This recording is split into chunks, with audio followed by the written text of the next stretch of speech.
Allons-y, my Apex Bone Breakers, because I'm back with a more traditional Levia video. The last Bone Basher list got a lot of hate, and I think it's because most of you don't appreciate that that's literally how she got her first living legend points, was just ignoring Blood Debt and being a value deck. But I totally understand that that is just not how Levia should come across. She's really supposed to lean in to Blood Debt, to gore, to playing on the razor's edge between taking all this damage for the payoff of your damage. The problem has been in, I guess as recently as this past weekend, when Viserai probably exists for the last time, we're constantly seeing more decks push above rate damage at no deck building cost, at no Blood Debt-esque cost, not even a little bit, where a Viserai simply needs to drop Malefics, drop Mordred, drop Revel, and their damage ceiling completely soars with basically no downside, and their armor suite has gotten better as well. You can see that across a lot of aggro decks right now, especially even Ninja has quite a bit of armor at this point. So it just starts to make Levia as this damage-centric hero seem very questionable. Why are we leaning into this mechanic that can just so easily take the game away from us? Why can one moment of either bad decision-making or most of the time bad luck, unfortunately, shorten the game so much that we just don't get to play? Why are we doing that to ourselves?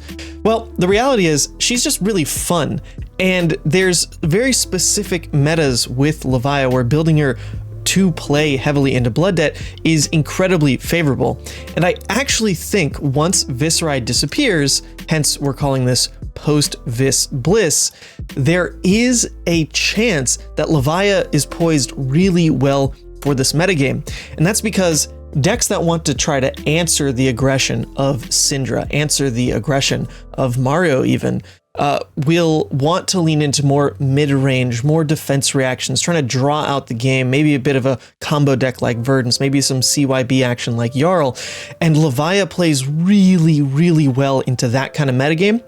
So while she'll never be a deck that outright races a lot better than, I guess, your top-performing aggro deck right now, like Aurora or Cindra, something like that, she can target the other spots in the meta really, really well, and she can coin flip those aggro decks because sometimes you just draw Bloodrushes, and sometimes you have swing big when you start the game. Like things like that can work out really well for her to still sometimes win those aggro games. It's not a scoop.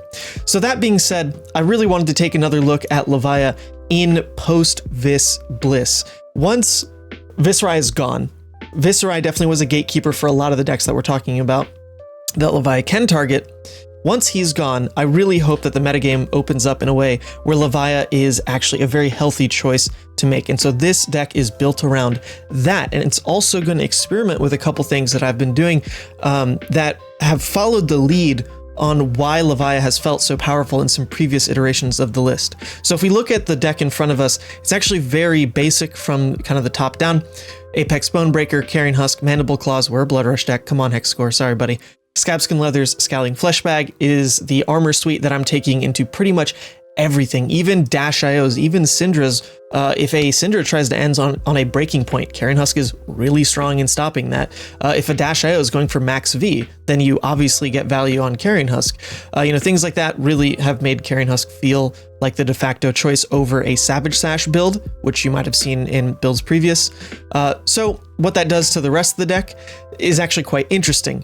So from leaning away from Savage Sash, I started to wonder, okay, if we're not trying to get all these extra discounts in our turn with Wild Rides and Pulpings, are they even good enough to include in the baseline deck? And it's kind of a yes and no, because they help you with graveyard fill, but they're also very inflexible cards. You cannot block with them. They're all red, so they don't pay into each other, and it can get very clunky and kind of force your hand. So Levia will thrive instead when she can make a lot of decisions, make decisions on blocks, make sure that her rate is exactly where she wants it. She can block 2 cards, she can play her Endless Maw instead of look at this non-block red hand and just kind of shrug and have to live with it. So if we're moving away from the draw discards, how do you supplement the graveyard fill instead of that? So the answer, and this is actually quite big, folks, is that I started to look at the blue base that fills the graveyard with 2 cards. Now, very clearly, Call to the Grave was a huge upgrade in this regard. It's the thing that I talked about from that first little stroll through the streets of Tampa, ranting about how great Call to the Grave was. One of the most key pieces to it is that it just fills the graveyard with 2 cards. And there had not been another blue to do that for free ever before. But I was actually a little bit wrong about that. There is another blue 0 cost that takes a little bit of setup, a little bit reminiscent of when I was running blue trade-in to get second place at SEGCon. Sigil of Cycles does not need to park in Arsenal. It just needs to get played onto the board.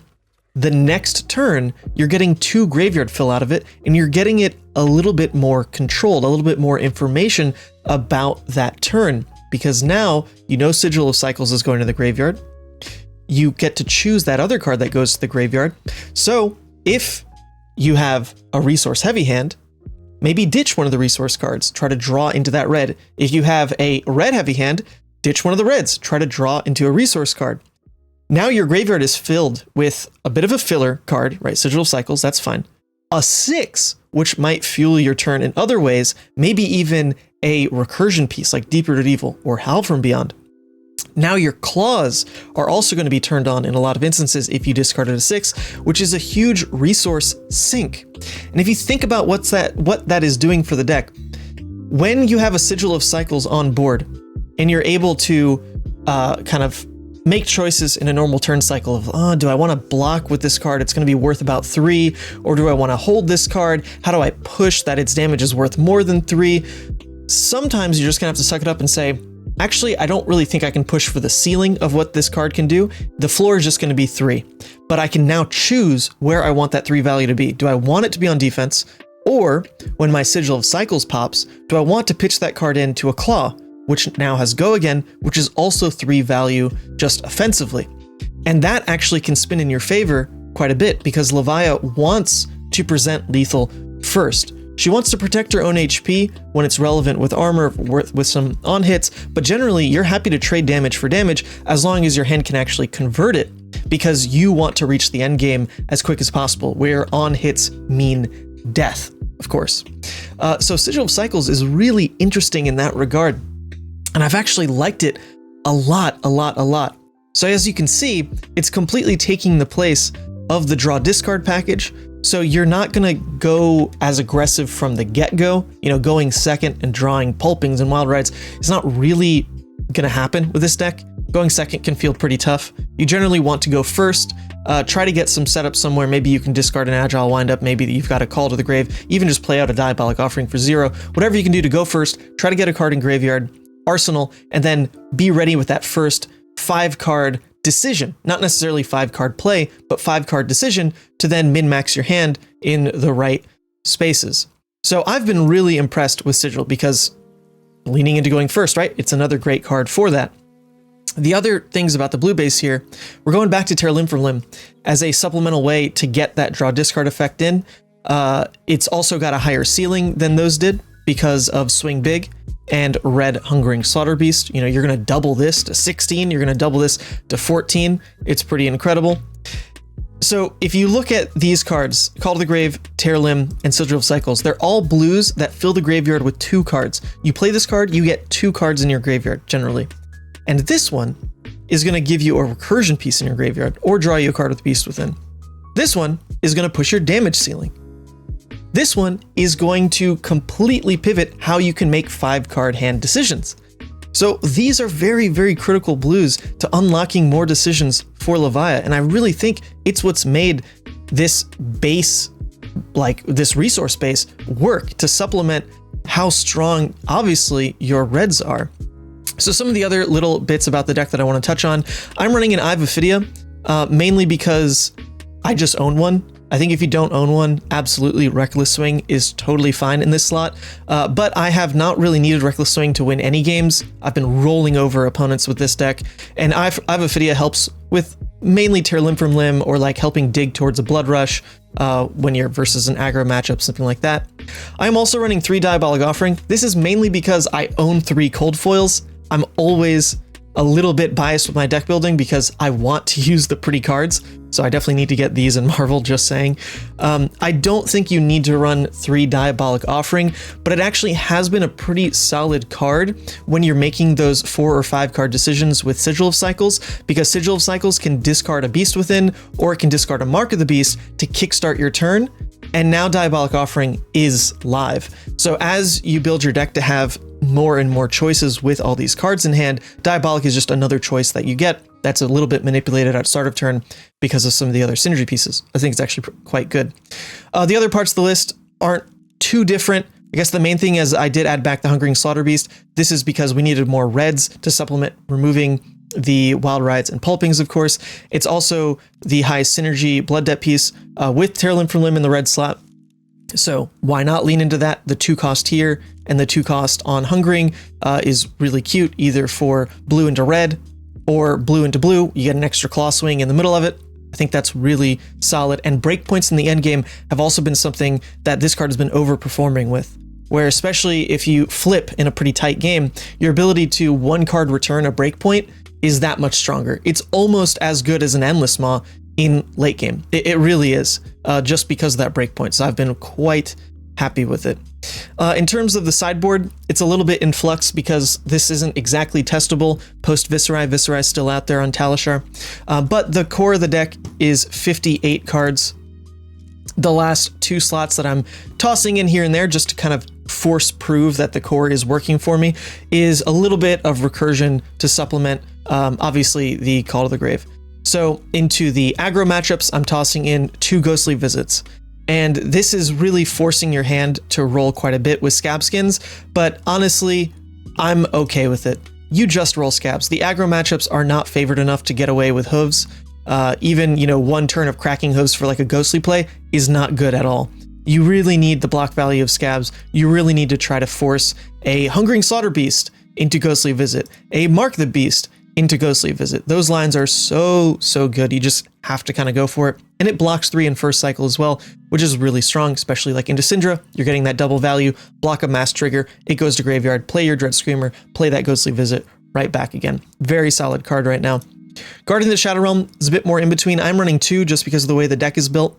But this is for the matchups where you're pretty much guaranteed to flip whenever you want. So like the Brute Mirror, Vinset is another great example. Guardian just lets you flip and absolutely win the game post flip. And having 2 of them has actually upped the consistency quite a bit because, especially into Vinset, this is very playable in first cycle. You pitch a blue, you get 7 block value out of it. Very solid. Into the Brutes, a little bit less so, but it's still blocking 2 card 6, and getting this to your graveyard to then be banished is huge for that matchup anyway.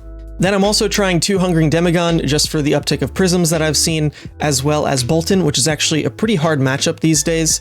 Boltyn overall has gotten a lot of support that's pushed him higher and higher, as well as him naturally countering a lot of what Levia tries to do. When she has an extra attack in hand, she wants to block with it, spare Graveling, block with it. But then Boltyn gets value out of that. That's now only blocking 2. They probably now get a free go again. It's pretty tough, actually. So your games need to line up in a way where you just never have to block, pretty much, or block like very specifically on a turn with armor to deny Lumina, something like that. So any advantage we can add to the matchup to make it a little bit easier on us, I think is warranted, and Hungering Demagon actually does that. So it hits 2 matchups. One is quite popular, Prism, one's more fringe, but it is tough, Boltyn, so I think it is warranted. The rest is a bit in flux still. Arcane Lantern I'm taking into Vinset, Cloak of Darkness, Grasp of Darkness, Hooves, and Spoiled Skull I'm taking into Kayo. I'm taking Spoiled Skull into like Verdance as well, into Teklovasen, into Florian. If you know, like Kasai even, I think is really strong with Spoiled Skull. Any game where you want to either have more options to play like a 4th Bloodrush or 4th Go Again card, those long games like Florian, like Teklo, or a game where you need to just never let up on the gas because it's an outright value race, which is a lot of the Dynamo Warriors. I think Spoiled Skull is also quite good. Of course, you have the Demi-Hero as well, but that actually puts us at 2 cards short of the entire list here. We're at 78. So I do think you can add in whatever you want in those last 2 slots. It could be other recursion pieces that aren't in this list if you're a huge fan of Chains or Mutated Mass or something, but those don't really fit in this build, to be honest.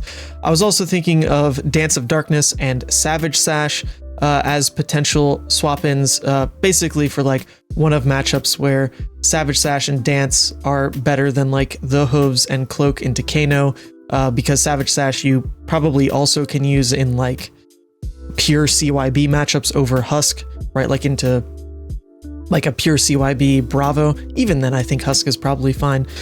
So the list is unfinished, but I've got enough games in here, 13 on Talishar so far, to feel pretty good about it.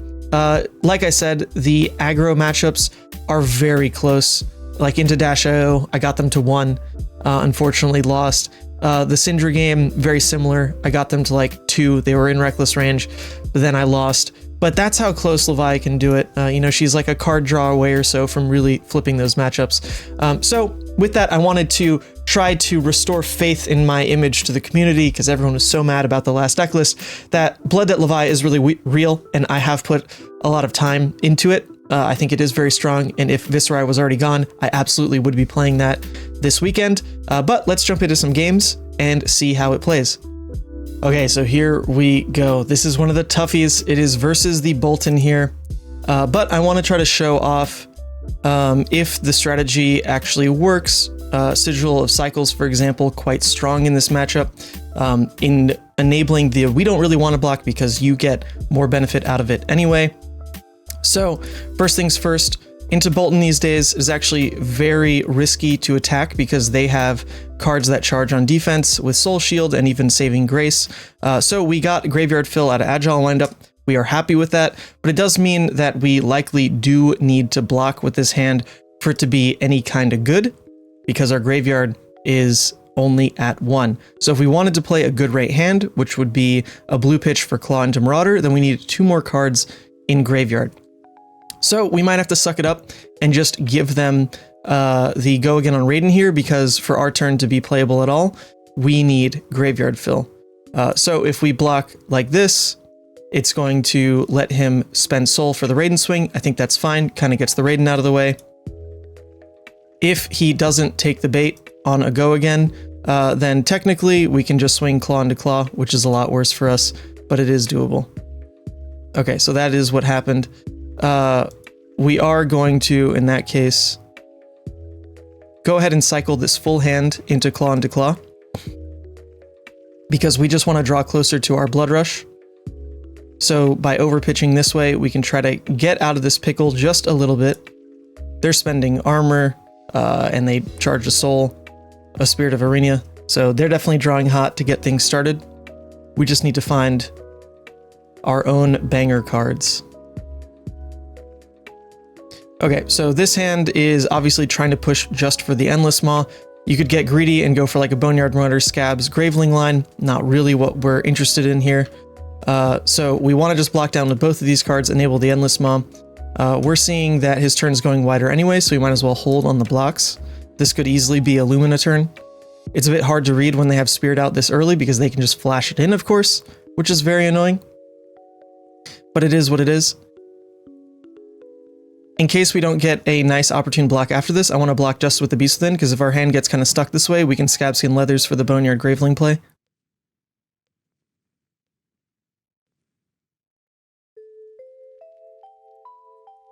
And now Express Lightning. See, this is where blocking is just so tough. It's so tough to want to block into this, right? Almost to the point where I kind of am pressured to go for the Scabskins line because it's just so minus to block. But we just kind of have to. We are Levia. That is the problem with this matchup to get rolling. If you don't draw your discards, or rather your Graveyard Fill early, your Call to the Graves, your Tearlimb from Limb, your Sigil of Cycles, your Bloodrush Bellows, your Swing Bigs.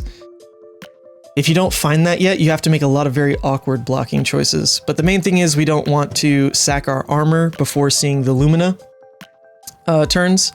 Lumina turns are just such insane value. Our armor gets the most it can when blocking the on-hit of a Lumina into Boltyn. Pretty much no other on-hit really matters, especially when they can hold so much information with a Courageous or with a Beacon of Victory. Going for armor blocks on stuff like, well, they haven't played it yet, but like a on-hit go again type stuff, really not worth it. All right, so now we found some of our ideal early game hands. We're a little late to the party to make this look that good, but we can still play a Dread Screamer Diabolic turn. We can also try to get a Hungering into Graveyard with the Call to the Grave. You know, both of these are blockable. For us, we could make the call that we just block 2 on something. This is one of those situations, right, that I was talking about where you could try to sack armor, but they're just gonna beacon it anyway because it needs go again. Otherwise, like, they wouldn't have kind of IP'd in this situation. Now they can beacon on another attack though, so you're kind of giving them multiple spots to do it. It's just one of the reasons the matchup is a bit weird. But as far as the damage trade goes, you see, even with how awkward things were early, I'm hoping we can stabilize actually. So now this is where it absolutely smells like Illumina. However, if it's beacon, then blocking the 4 doesn't really do anything. I think we do want to go for it though, where if it is just the Lumina and not the beacon, we'd go like this, because if it was just the Lumina, then that last attack also makes sense, because they could just Lumina for the action point. So it's actually not clear if it's beacon or Lumina. So I think it is actually worth it. We don't need to Call to the Grave the Hungering because it does block 3 anyway. So that's kind of the flexible choice we have here. So I'm going to go for it. We're going to try to block the Lumina flash in, but most likely it's beacon just because it's Boltyn, they have it. You know how it is. You know how it is.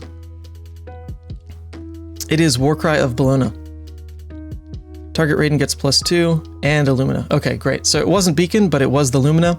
They're still going to pump over. And that's pretty gnarly. So now we get a clean block with Husk. We're just using Husk for value. It stops the on-hit as well. It's just kind of what you do with Husk in this matchup. Just get value out of it. Our turn, 3-card 12. They're 1 Lumina down. We haven't used Fleshbag yet, so we can maybe interrupt one of their massive combo turns, but their Luminas are always going to go off because of Spirit anyway.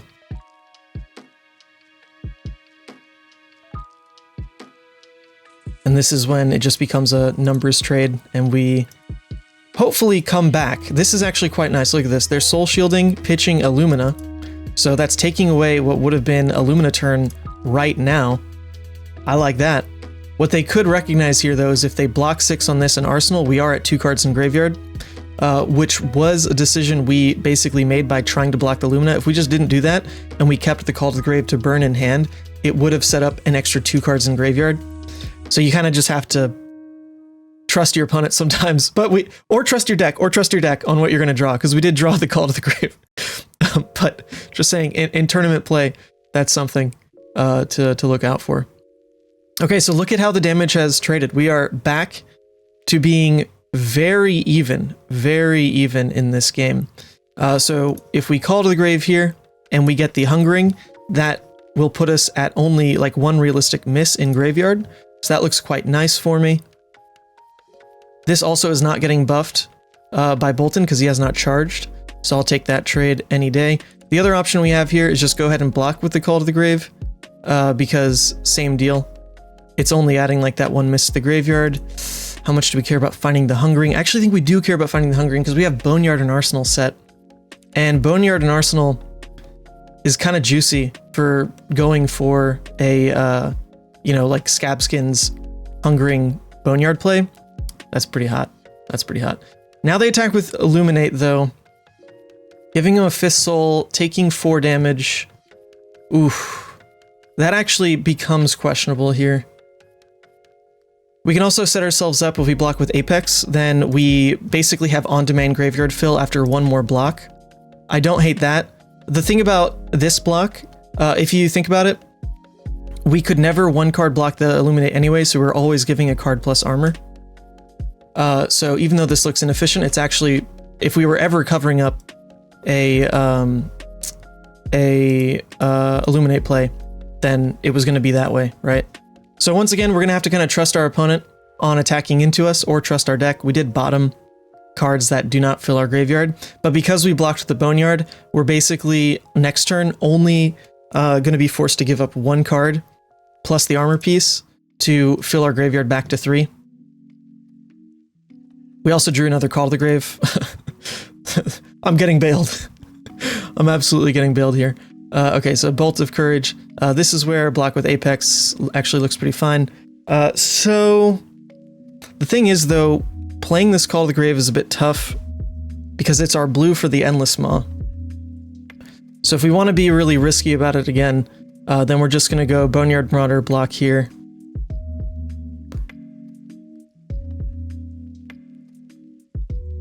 Right. Oh, I really want to play out this Call to the Grave. Honestly, I think I'm just going to accept this turn.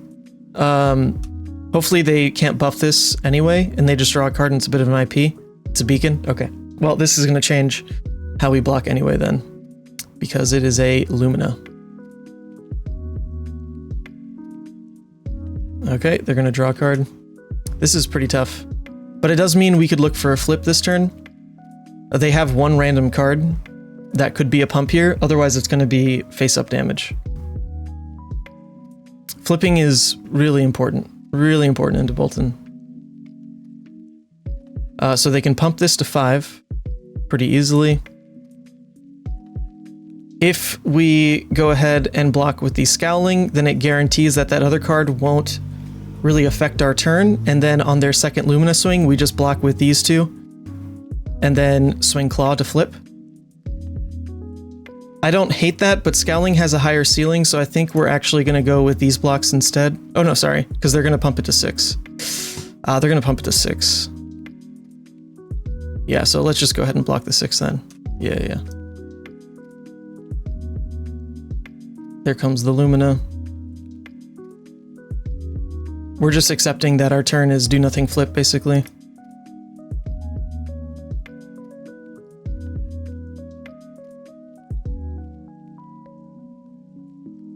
A Gogan into a 0 here is pretty tough, but with 4 armor, I think we'd always be fine, unless it was Celestial. Okay, so we're just going to flip. We have Fleshbag into flip. This is pretty strong. They only have one more Lumina. One more Lumina with our Fleshbag. Our Banish Zone is set up with at least like 4 pretty decent ones. We've got 2 1-cost, Dread Screamer, and Endless Maw. Oh, but we haven't seen a Bloodrush Bellow yet. We just haven't. We have not seen a Bloodrush Bellow. So the best rate our hand can do is actually play this entire thing out into the 1-cost. We just need one more card in graveyard to do that. So I think we sack the Scowling to get there. Because blocking with Agile is literally blocking for 1 into Boltyn. If you do it all by itself. Oh man. Tough. But then even our return does not threaten lethal, and they have a ton of armor up. I think we might just try to eat this instead of really sack equipment on it. It just needs to be 1 piece of equipment, which might be the Bone Breaker.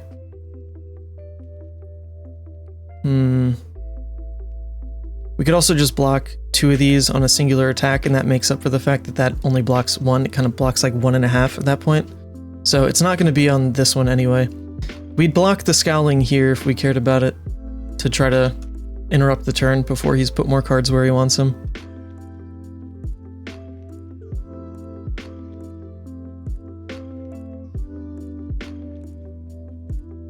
Yeah, I think we're going to just look to block with these guys.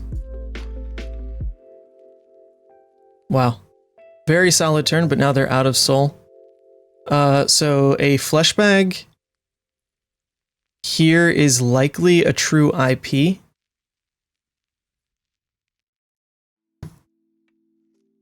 Because otherwise it could be a card they charge, they banish, they Raiden. Whereas if we Scowling, they basically either swing Raiden or use the card. So we are taking away an option from them. I think in that case, we are just going to do this and just send the whole hand.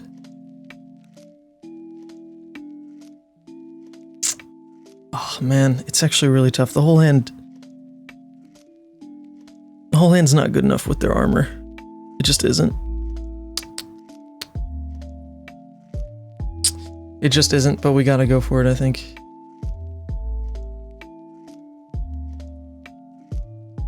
Sometimes Boltyn just has dysfunctional hands anyway. Might be all the D-reacts. You never know.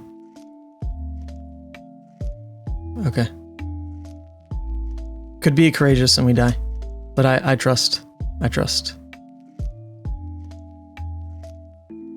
Alright, so we do have to lead with the Dread Screamer first, so that we know a bit more about whether our horror is going to hit. Okay, our horror will hit. Nice.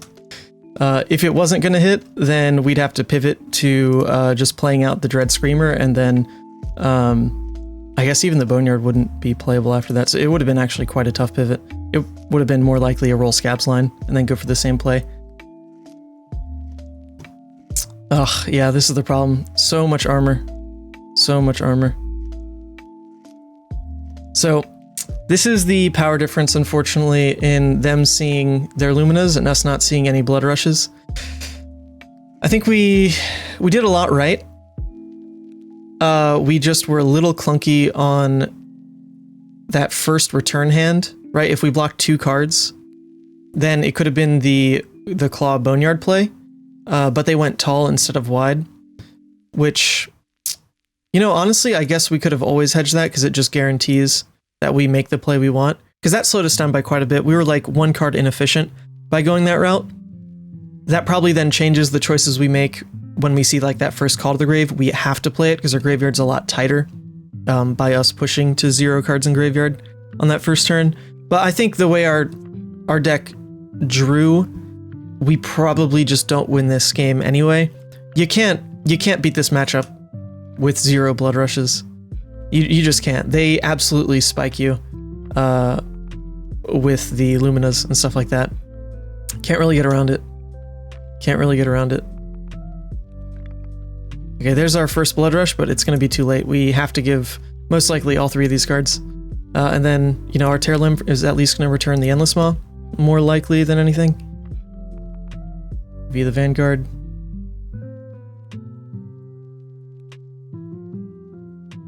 Yep, so we are always dead to the beacon unless we overblock by 1, which I guess we could do just to be like really safe about it. But if we do that, we're giving up armor when in a late game situation. I just don't think we can. It's tough. I think we just have to pretend they don't have a pump because we're just never going to win otherwise. If they do, GG's.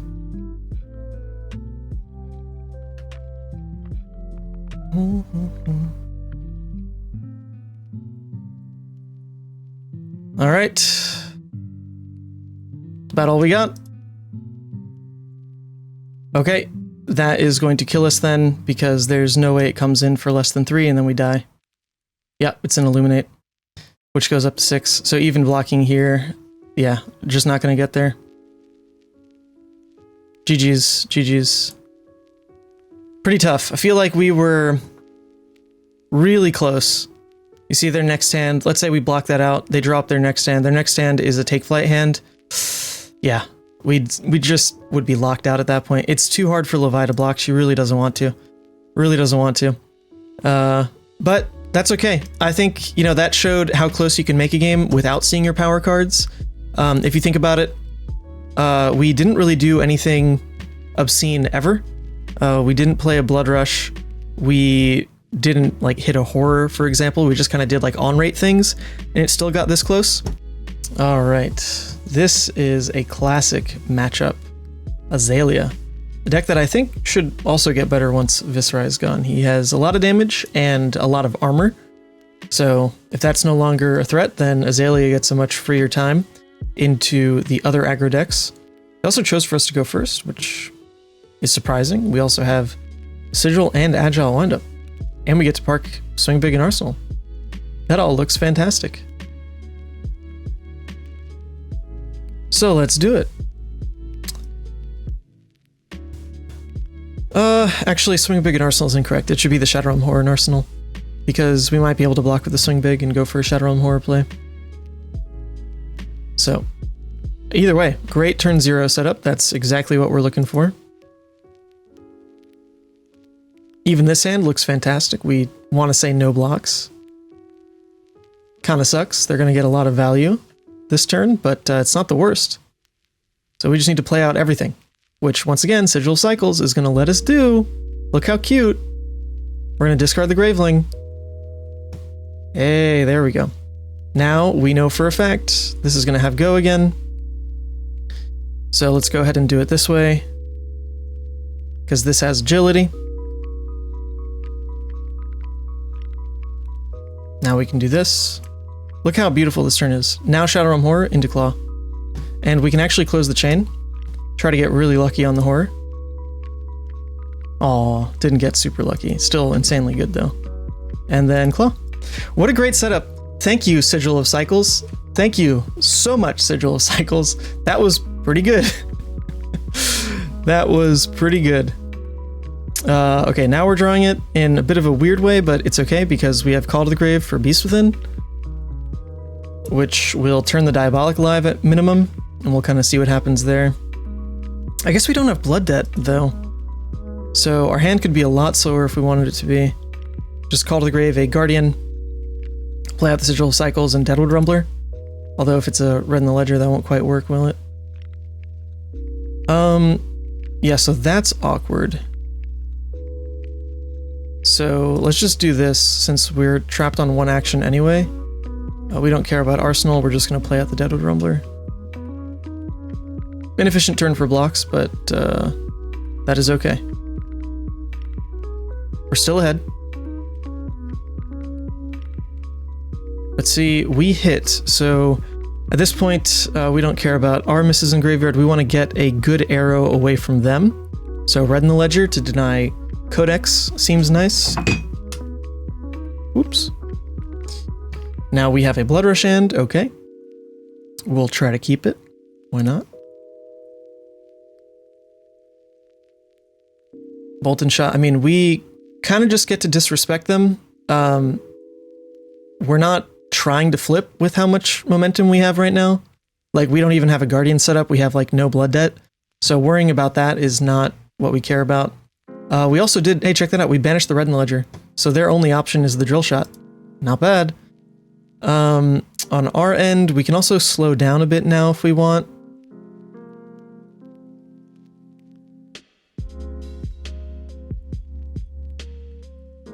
Yeah, we don't really want to Blood Rush into Frailty. So I think we'll just take the Endless Maw and just do that as our return. Yeah. So we can give this up pretty easily. This is going to come in just for 7. We'd be taking 10 and they get to dock us another 2 armor. I mean, what else can you really do? We want to save our armor for the next turn because that's our Bloodrush turn. So we'll just have to live with it. Yep. Man, they've dealt 4 damage with drill shots. It's pretty good. Okay. Left 2 misses there, coming in for 7. Not as good as 9, but it is just a race right now. We want a Bloodrush hand. We have a Bloodrush hand. We have a double Bloodrush hand, potentially. We have all of our armor. We can block down with a card and have a pretty safe Bloodrush.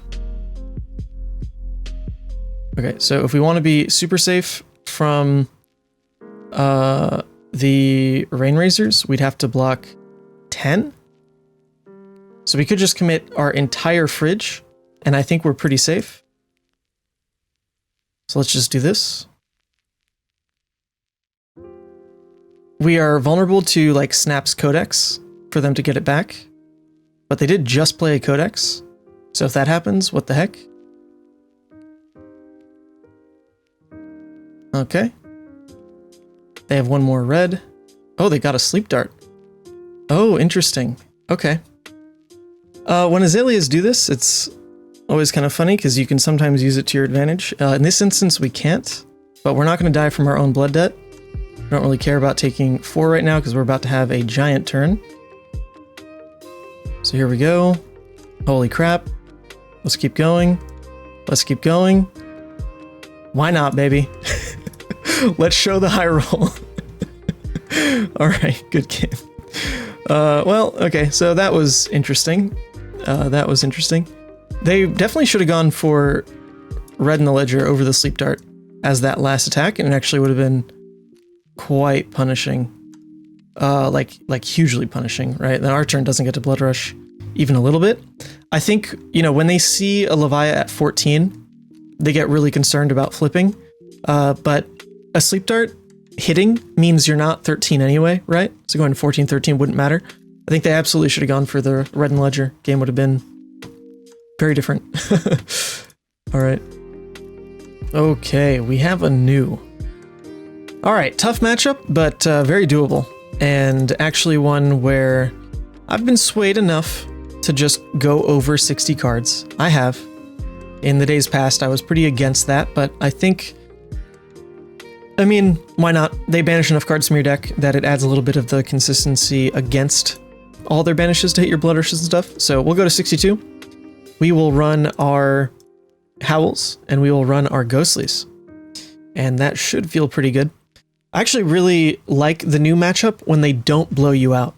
When it's a fair game and they have some ridiculous turns and you have some ridiculous turns, but they don't just like do it every turn back to back. It's quite a nice game.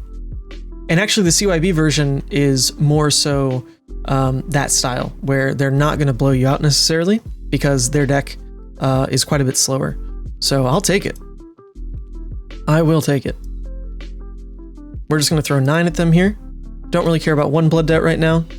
None of those cards in Arsenal are worth that much, so we might as well use the little bit of tempo of actually dropping the Howl to throw a real attack instead of just a Claw. Oh, look at that. It's even playing around Command and Conquer a little bit. Not bad. All right, Doomsday. Please don't get banished, Doomsday. Please, Doomsday. Although we drew all red 2 costs. Reminds me of the draw discards. This happens all the time with Wild Rides and Pulpings. Ha! Oh, new. In your face, new. In your face, new. Look at this juicy all red hand. Yeah, that's right. Read it and weep, new. It is a bit tough though, because if we end up blocking with these are all very good cards. Very good cards. But hey, you know what? If we were going to draw all reds, at least it was on a turn where they had the Siren's Call anyway. Like, you know what? I really don't hate viewing it through that lens. I just really dislike giving up these go-agains, but we do just have to do it. Life is actually very valuable in this matchup from our end, because you can't really control when they have their blowout turn, you know? When they have their blowout turn, you might just take like 10 Blood Debt, so you really have to be careful on preserving your own life. Interesting that they took Nerve Scalpel. Normally you see a Scale Peeler into Levia. That one's pretty annoying. Nerve Scalpel is going to do nothing. We have no D reacts, no attack reacts, nothing. We're just an honest old brute. We're an honest old brute. That's all we are. We're old. We're an old deck at this point. You know that? Been around since, man, since Monarch, like what, 4 years ago, 3 years ago, something like that. Old deck. All right, this is what I'm talking about. Give me these low damage hands and not just like Bonds double Justinic and all that BS. That's what I'm talking about, guys. All right, also please hit the Ghostly Visit. For the love of God, hit the Ghostly Visit. Oh. No! You stupid deck. No, you stupid sorry deck. You just threw away 4 damage. Why would you do that, Levia? Why? What was the point? What was the point, Levia? Don't do that to yourself, baby girl. Come on. You need to deal damage. That's how you win these games. Not damage to yourself. Damage to them. Come on. Come on. Oh my word. Okay, just threw away 4 damage. That's fine. We can overcome this. We can overcome this. But boy, is it getting hard to overcome this. Oh my god. Okay, well, this turn is terrifying from them. It could be way too many things for us to properly play around. We really just want to keep this blue so we can go Shadow Realm into the Ghostly Visit, like at minimum. You know, that's nice.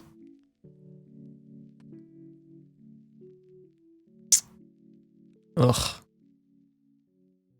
I hate these decisions, because more than anything, it's probably just going to be another chi, and then they're going to mask us. So that means I should block with the swing big. They mask, I just banish the beast within, like, whatever. But who knows, they could have just drawn it up in a way where it's like a venomous bite, or it's a hiss. And you just don't know. If we really wanted to play around it on this turn, if it was so important, we'd use Scowling, but we can't, because we have the Ghostly Visit as a miss, and that would mean our Horror won't hit. So we kind of just have to do it this way. And just hope that it is a Mask of Recurring Nightmares. And if anything, this protects against Grains anyway. Okay, or it was neither. What on God's green earth was that play then? I am not going to argue about it. I'm going to take it. I am going to take it. Because this route actually works quite well for us too. We get to drop the Howl on that Ghostly Visit. Pretty good. Pretty good.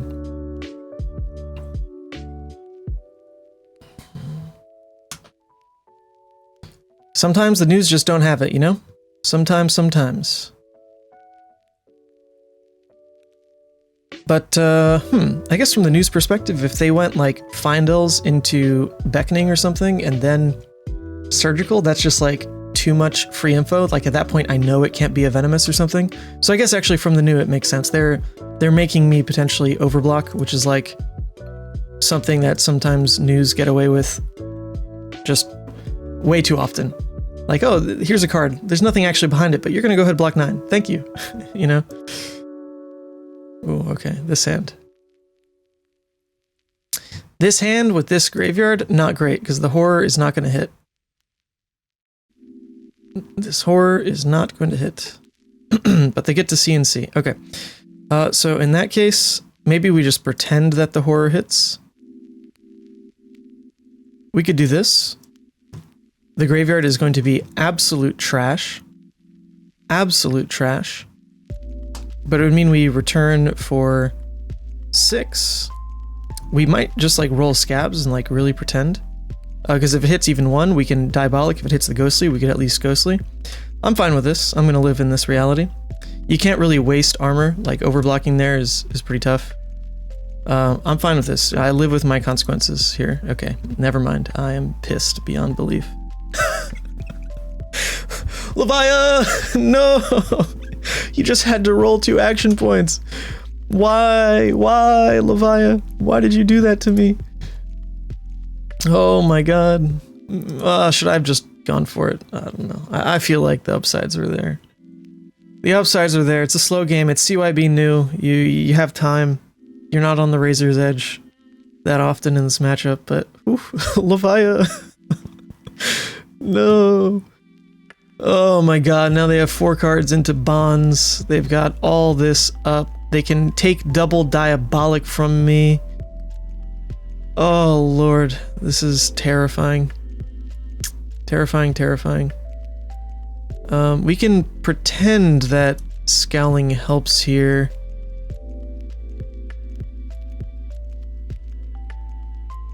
Or just go for the Husk play. The problem is like our hand is really not even worth protecting. It's just they do this and they take double Diabolic.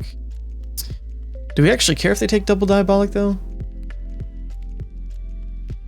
Do we care? Maybe we don't care actually. We just pretend that Horror hits the Ghostly every time. We're doing a lot of pretending with Horror. I'm not gonna lie, doing a lot of pretending with Horror. I'm just gonna let it happen. I'm gonna let it happen. This hand is like really not worth protecting with armor. Oh, okay, now we get to banish Diabolic. Alright, thank you.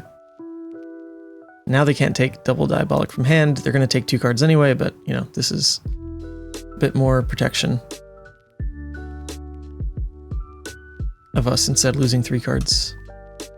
Okay, it's only 5 damage. Yes. They're probably gonna take I guess they care about their own playables. They should take the Diabolics, maybe. If they care about like my own power level, they should probably take the Agile Windup. If they care about my next turn, they should take the Diabolic. I don't think the Wrecker Romp is like ever the right one. But that's okay. That's okay. We'll live with it. This also means that Oh, that was their whole turn. We're back. We're back. No, Levia. No, you had one job. You had one job. You know, I was slightly greedy because the highest of high rolls was Howl and Ghostly, but now that I say that out loud, that would have never worked because it means the Shadow Realm wouldn't have had go again, so I always should have discarded this first. I am actually, look, Levia's punishing me because I'm actually doing these plays incorrectly. I should have always discarded this first because hitting the Howl Ghostly means this wouldn't have had go again. So me holding it for that ceiling is not even a real ceiling. So you know what? That is absolutely, that one's on me. That one's 1000% on me. The other option was just to throw the horror and keep the diabolic in arsenal in that case. But if we did that, then it also just would have been a miss. So it's hard to say. It's hard to say. Whew, goodness gracious. This is really getting tough to play through, isn't it? It's getting tough. We have a pretty good Soul Harvest turn, though. We do. Because we can Call to the Grave, get like the Deep-Rooted Evil out, and then just Soul Harvest. That's quite nice. If we had the Deep-Rooted Evil already, then this agility would go crazy right now. Not the case. Oh, man. Well, the three things, Levia. Just three different things. Levia just ain't doing right this game. Just three. Just three instances so far. Just three. You can't even blame the way the deck is drawing. I think the draws are fine. It's just like some of the minutia of it all. Like, look at this. CNC. Who cares? Alright, let's get the game going, hopefully, please. Please, God. Let's get the Deep-Rooted Evil out. Let's go this.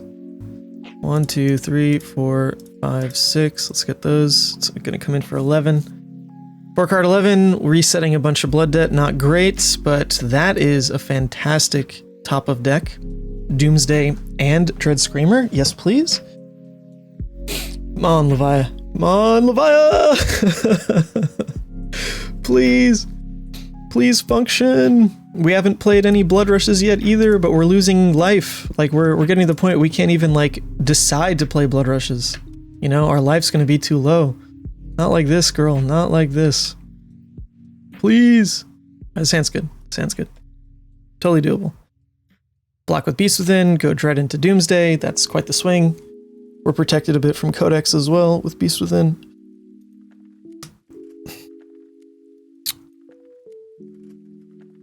This one's annoying. Like, really annoying. We can go just like Scowling Scabs. I actually don't hate that block at all. I like that block here. These two. That's pretty good. We need a card in Graveyard anyway, because of the Dread Screamer. It protects us from, like, yeah, the inner chi here. Because we can just banish the Beast Within. Actually, no, we want to banish the Diabolic, because we want Beast Within in deck for Call to the Grave. So even though it gives them a playable, it's fine. Okay, okay. We're happy with this. We're happy with this. I mean, we're not like insanely happy. We're not over the moon by any stretch, but this is actually a decent spot. Decent spot. We have our Husk for a little bit longer. Basically one more turn, maybe 2 more turns, depending on if they target Plasmafed or not. Plasmo is a pretty big swing for this matchup. They did spend 2 CNCs, so kind of depends if they have that next one. But maybe this stabilizes. Plasmo is huge. It's really huge. Okay, CYP. Is this Tunic CNC? If it is, it's basically Tunic CNC. Wow. Basically Tunic CNC. That's insane. That's insane. Okay, we're not gonna get tilted. Not gonna get tilted. Okay, so our turn then, resource-wise, I mean, it really depends if they kill Blasmo. I assume they do. So in that case, we want our hand...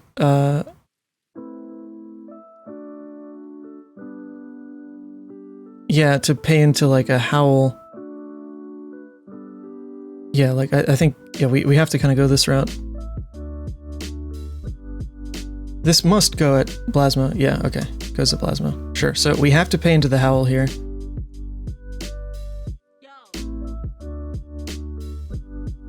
And then we go here. And then we play the Graveling. We could roll for the Ghostly, but holy crap.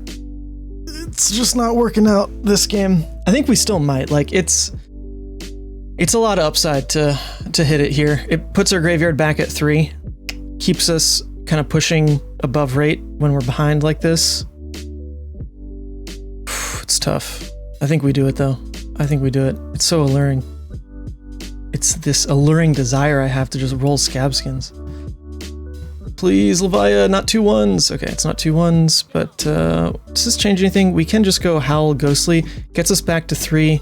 It's 1 more damage. Yeah, I think we'll just do that then. Getting us back to 3 is important because you never know if you actually get Graveyard Fill into new because they might only attack with Stealth.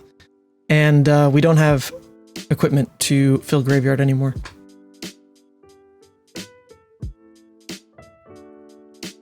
Yeah. Alright, still 0 Bloodrushes. Come on, give me a Bloodrush hand. Now. Please. Now, please. Dang, dude, still no. And this is not a good graveyard for the horror draw. That's our last horror, too. Oof.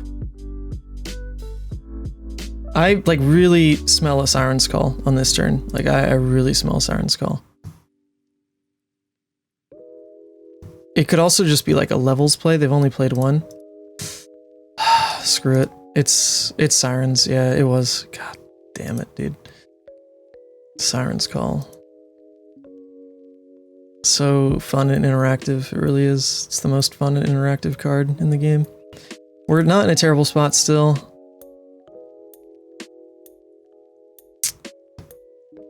Oh, God, the double hungering. Why, dude? Why? Like, we're basically forced here to... Is there any way it is? No. We're basically forced here to just give the Husk as well, because if that goes through at all, like, we don't have a turn, and we can't afford to take this much blood debt. If they just Chi us here, holy crap. Dude, this game is, like, disappearing. This game is absolutely disappearing. To be fair, like, yeah, okay, it's over. It's over. To be fair, Levia did not treat us very well this game. Not even a little bit.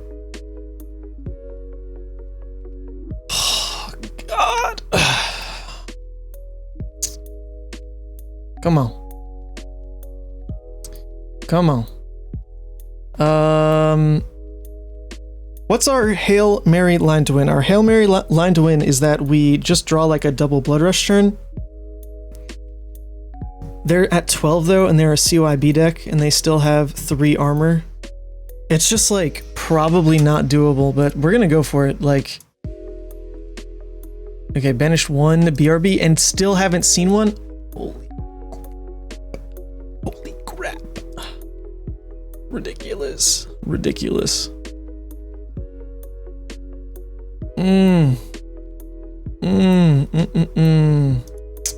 Ridiculous. Alright, we can basically scoop this one. It is unwinnable from here on out. Which is so sad, because actually I think this game was, like, pretty playable. Especially with, like, how bad it looked at first, to, like, how we ended up evening out. It's actually really not bad.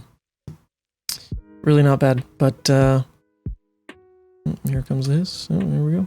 Woohoo! But, like, some small outcomes were just ridiculous.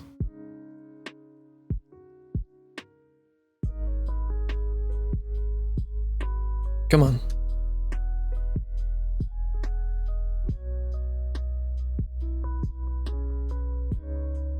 Now what? Attack me with anything, and it's like probably over. I mean, our bailout here is scabs. Like, our entire bailout. Okay, it was a yellow CYB. Do we go to 1? Or do we block a card?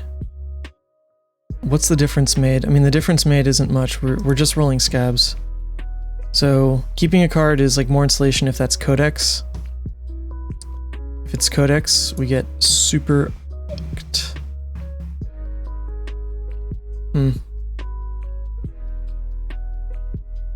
Alright.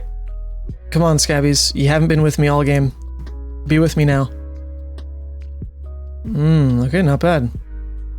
That is a good start. That is a good start. Okay. So what does this mean?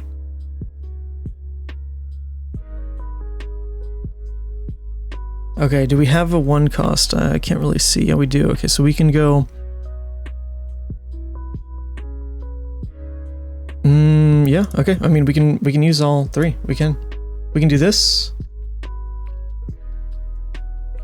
Oh my god. Wait, we can't anymore. We didn't banish a single 6. Oh, come on. Not like this, dude. The out was this banishes a 6, and then we can go Deep-Rooted Evil and Diabolic. Oh my god, and it just missed. Oh, dude, Levia, dude, Levia. What? Levia, no. Like, this is so stressful. Like, why do you do this to me, Levia? Why? I try so hard. I try so hard. We actually had a way to use all 3 action points. Wait, did we banish a 6?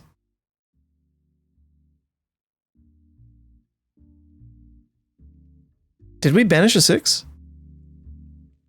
Oh, you know what? I just haven't used Blasphemfet's ability yet, is what's missing here. Ah. Still, though. So, I mean, I guess it means we can, well, I mean, we can, like, go into Claw. That's not, like... It's not great, but it's pretty bad. Like, we just lost 3 damage for no reason. Well, I guess 2 damage, because now we're throwing 7. Okay, okay. Well, it's pretty tough, but it's actually not, like, the worst. It's pretty tough, though. But not the worst. Tough, but not the worst. Man. Alright, come on, Levia, come on, Levia. Draw me into that, like, Bloodrush hand for whatever reason. But I know for a fact we're going to banish double Bloodrush here, because we haven't shuffled, and... yeah, okay, there they go. There they go, don't they? Don't they? Yep, boom, 1, 2, and... 3. There they are. They're gone. Bye-bye. Now this dude's got Tunic CNC up. I mean, it's all over. This hand doesn't even block. Oh, God. Okay. What's coming? Is it Tunic CNC? Yeah. Or just CNC? Codex, CYB? Oh, it's CYB! We're back! We're back! We can win. How do we win, though? How do we win? It's gonna take Graveyard Fill, which we only get 2 of if we call to the grave. I mean, we have to do that. That has to be step 1. Okay. Now, everything's online.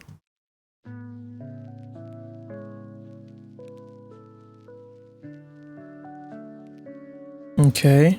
So this is just the most damage. Now we need to hit Scabs, and then we can go Deep-Rooted Evil into Claw. I mean, it's not really a winning line, but it's what we got. Nope.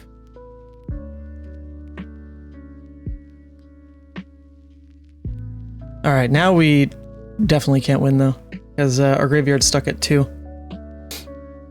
And we no longer have like our deep-rooted play to spike damage. Oh my god, dude. Levia just... Okay, that was like 4 instances of Levia just like really not wanting us to win this game. So sad. Oh, what a fitting way to end the game here. Oh my goodness. Levia! You know, that's fine. That's fine.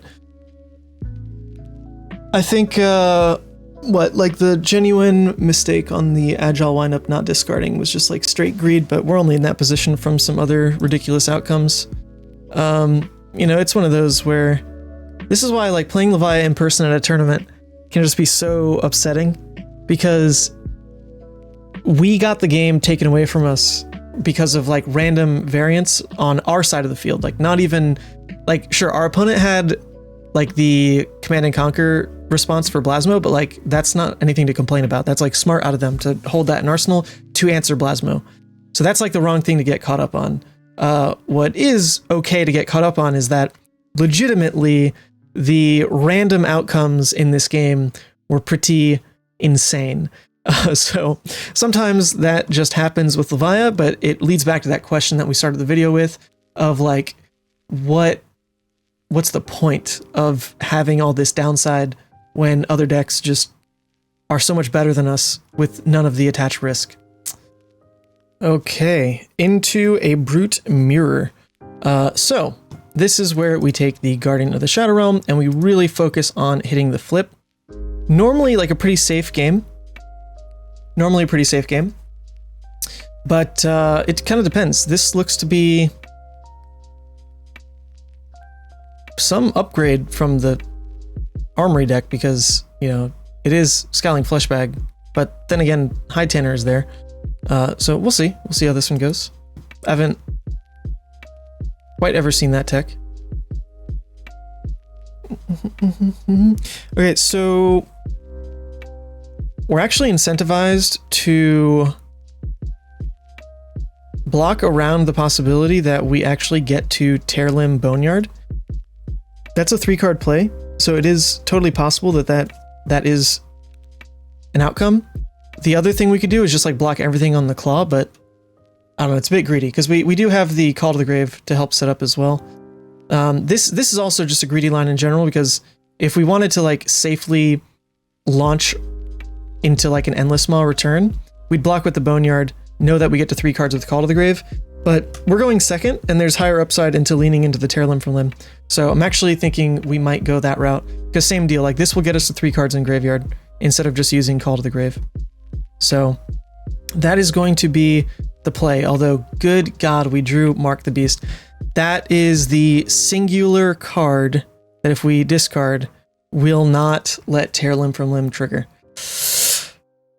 Okay, so we have to change our plan then. We're going to go this route. We're just going to go ahead and get the Guardian in play.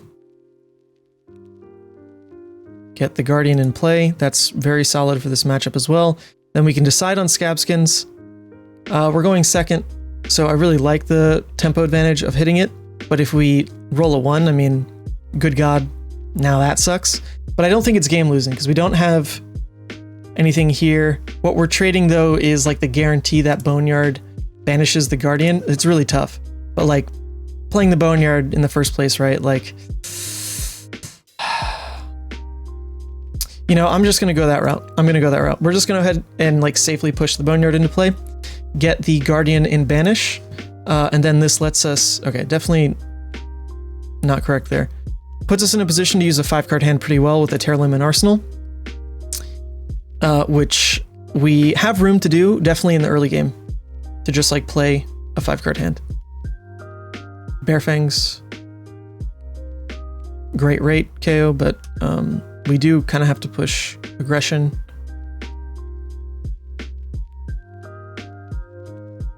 The other option is we just block down with Shadow Realm and Beast Within and return the Endless Maw. A bit risky. That puts us at just 3 cards in Graveyard, so if we go that route, we also want to look to block with Apex, because that puts us at filling Graveyard with just 1 more block from this guy. Alright, yeah, with all this, we actually have enough of an opening to go ahead and block with the Apex, so we're going to go that route. Just because now our Graveyard, yes, it's at 3, but it's set up in a way where with just 1 more card blocked and Apex, we'll get back to 3. So I'm okay with that. This hand like has to play the Tear or it just doesn't function. It still might not function, is kind of the worrisome part here.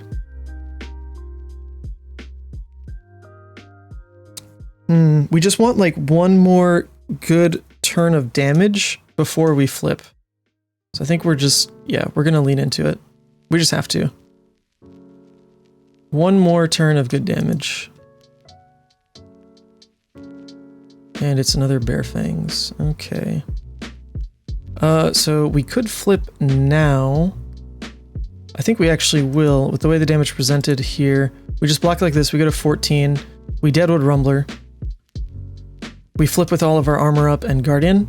Should be fine. We just can't hit Beast Within or Mark the Beast, please. And we hit Beast Within. Holy... Levia is ridiculous sometimes. Holy... That is insane. Oh my god. Oh my god, that's insane. That's insane. That's actually insane. Oh, it's actually insane. It's actually insane. Levia, Levia, Levia. Can we still win without the flip in this matchup? Most likely not. You really need to flip. Really need to flip. So I guess this is kind of our fault. We could have played it a bit safer, blocked with the Apex. Why not? To protect us from that, but then like, look, Beast Within still could have banished 2 cards. Like, you never quite know. Oh my goodness. Oh my goodness. I mean, we'll see. We'll see. I don't feel like it's over, but it's looking pretty bad. It's looking pretty bad. Looking pretty bad.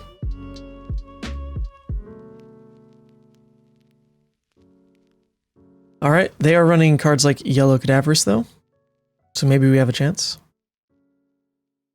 Okay, we give Husk, because it's all we can do. And now we try to return with a Bloodrush. This Bloodrush is a little weak. Like, it's a bit card inefficient, right? Makes me want to try the Tear Limb. Because we actually have like 2 1-cost playables. Okay. Now it's looking a lot better.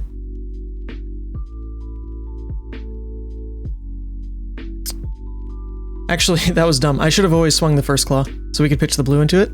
But that's alright. No punish. No punish.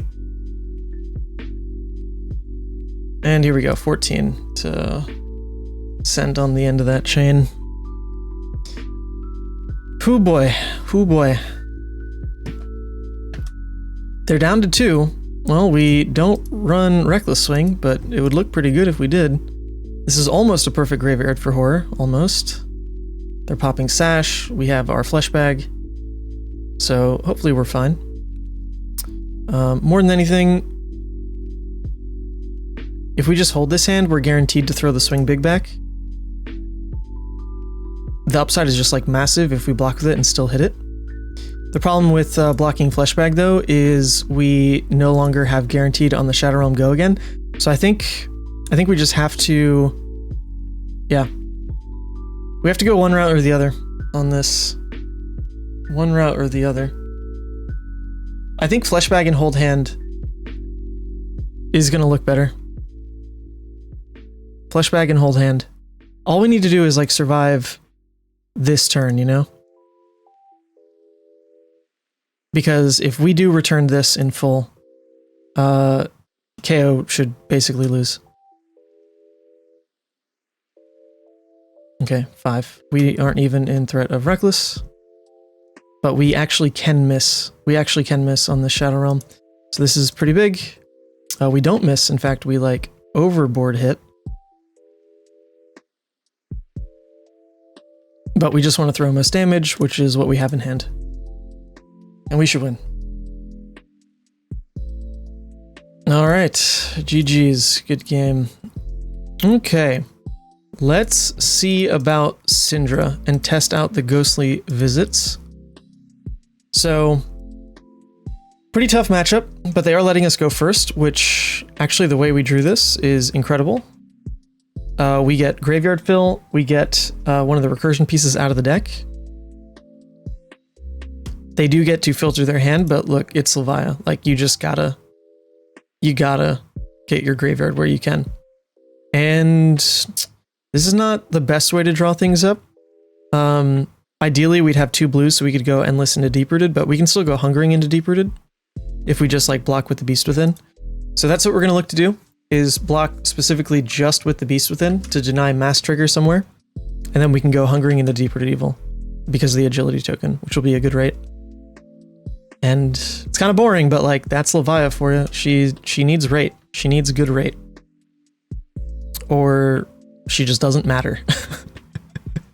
Good rate, or she just doesn't matter as a deck. How unique. How interesting. Okay, so now Breaking Point. Oh, interesting. So we get a pretty clean block. They can't do anything about this. So we'll might as well get the Apex buff on it. The other thing that does is lets us block only one more time to get Graveyard Fill out of it. So I'll take that. We know for a fact that we hit the Deep-Rooted Evil, so this is paying out quite nice. We get a little 3-card 13. 3-card 13. Boom. All right. Off to the races here. Into a Cindra. Well, that's exciting. Okay, this hand... I mean, it plays Terra Limb for Limb, so I think we just kind of send it. We have enough armor to hopefully use that to deny Mask. Sometimes you don't even have to care about denying Mask, all honestly. But this is why I take Carrying Husk into the matchup, because like they can just drop another Breaking Point type thing, and like our armor wouldn't cover that otherwise. We don't really want to give a card. Okay, so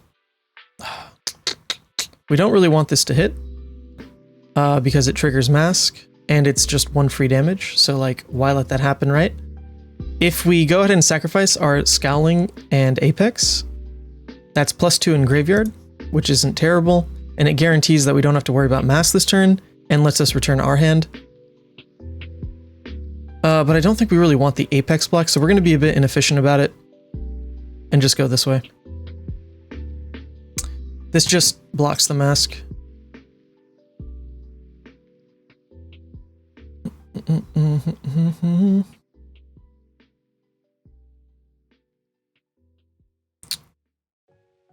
Cool. All right, let's send the tear, baby. We've got a very prime discard here, obviously. Could go wrong. It went wrong. Don't you know it? That's what you love to see out of Levia. Draw, discard a Bloodrush, why not? After sacking all of our armor. Oh, Levia, Levia, Levia. You beautiful deck. You beautiful deck. You thrilling, just fantastic deck. I love everything you do to me, Levia. I love it so much. I do. Well, this hand really wants to just roll Scabs, unfortunately, is the truth. That's the best rate we're going to get. But we can block with a Hungering, and we're under threat of losing Husk anyway this turn, so we might as well try to get the Mask block out of it. They're going to flick, we're going to block here, and that will deny the Mask. Oh my god, we just... Man, that last turn cycle just got thrown away. That's ridiculous. Oh, Levia. Levia, Levia, Levia. Levia things, Levia things. She's such a fun deck. Levia things. We did everything in our power. The only thing you can do differently is try to put Terra Limb for Limb in Arsenal, and that way you pitch a card and have at least like 3 choices. 3 choices in hand. Okay, we hit the Deep-Rooted, that's good. Ooh, both of those are, that's pretty prime draws. We just need to make sure a blue is there. So I'll take that. Those are fine.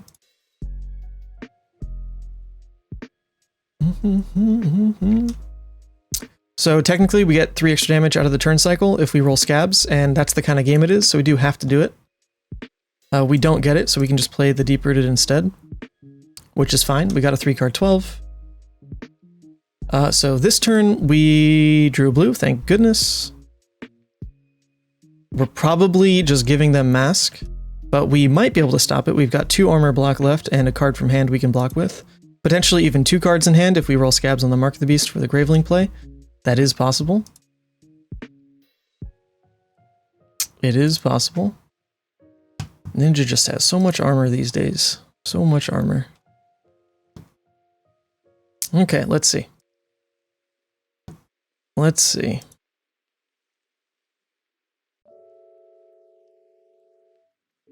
Block here, block the next. It's the best we got. Alright, that's coming in for 2. So that's where we, in theory, can protect ourselves from the mass trigger. They might drop Ancestral. That'd be quite the blowout. Okay, they didn't. Nice.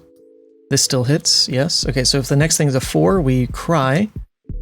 But if it's not, we're okay. It's a 2. Alright, it's playable. It's playable, everybody. This is a playable game. Ha! That doesn't kill us, you fool. We're getting darn close, though, because they just get to flick us twice. So, yeah, definitely getting close. Definitely getting close to losing the game here. Levia! Levia! You son of a bitch. Okay. Come on. Come on. You know, okay, so look, imagine if that Tear from Limb didn't draw discard the Bloodrush. What a different game this would be. What a different game. What a different game. We're still getting there, maybe. It's probably not going to happen because we're at 2. But it's possible. Okay. So, it's the blocking game right now. Yep, there's a flick. Oh my god. And there's the Ancestral. Alright, we'll do our flashy thing. Whew. Well, we made it close, everyone. We made it close. That's what matters. The rest of their turn was going to be a 3, which we would have blocked. Then this card would be unplayable. But I guess that, you know, that means the Ancestral would be something else. Oh, man. Okay, so if the Ancestral is like Instant and Oath of Loyalty, yeah, we lose anyway. So, man, that is just like a tough end game. But we tried, and if the Tear Limb for Limb hit, you could see that game was actually quite winnable. All right, we got a Fang, which this matchup's been interesting because it's a lot of, once again, just value back and forth. Strictly a value game back and forth. But they're always going to attack into you. So you can basically always guarantee that you get the blocks you want. So because of that, we can lean into trading. And if we lean into trading, Ghostly Visit is better. So we're going to lock that in. We're going to lock that in. We even opened with a Ghostly Visit, which we like that. In terms of what to cycle here, let's just get the Diabolic out because it's more likely to clump with some of the other blues. So this might refine our hand just a little bit more than normal. And of course, put the Dread Screamer in Arsenal.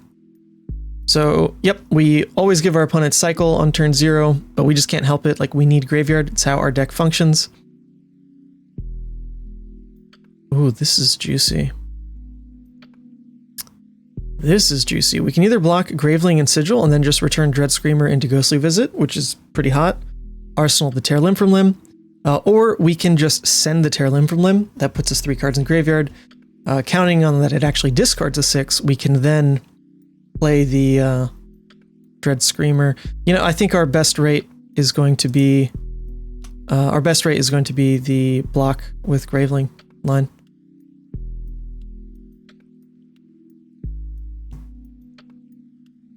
Oh, but they don't swing a second time. Interesting. So now we're a little bit forced into doing the tear. Definitely risky here. But it actually could still work out to give us the ghostly play. It doesn't. That's fine. It's actually fine. Like, we're a bit bailed from our own bad choice. So I will accept this. We find another ghostly. Not fantastic, though. Not even a little bit good.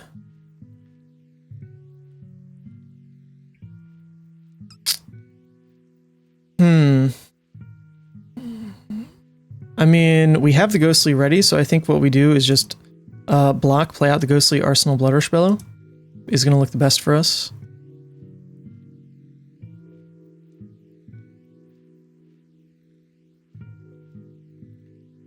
And in case we do flip, let's go ahead and get that Endless Maw in Arsenal, or rather in Banish. and their minigame is complete. That's okay, we have our own pretty decent setup here.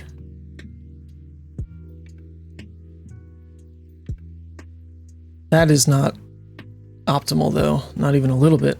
Yeesh. How do you get out of that one? That's actually really tough. Really tough.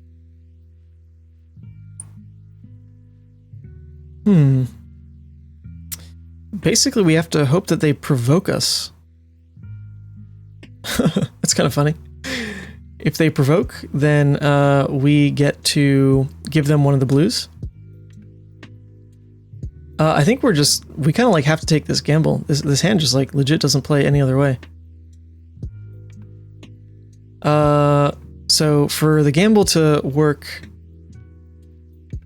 the most effective, we actually have to roll scabs, because if it misses, then we can just Bloodrush and it will hit the swing big. But it's adding another layer of things potentially messing up. Okay, let's see it. Oh, first one hit. Okay. Well, that's fantastic. That draw.